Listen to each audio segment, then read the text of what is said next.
1944, two overconfident Soviet soldiers armed only with Nagant M1895 revolvers believed they could eliminate a group of German guards equipped with Kar 98K rifles.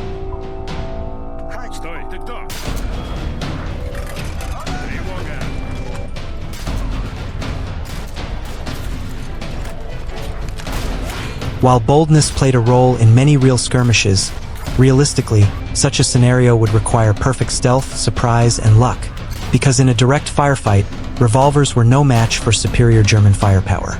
Outsmarting the enemy with pistols alone was rare, but not impossible in close quarters or ambush situations.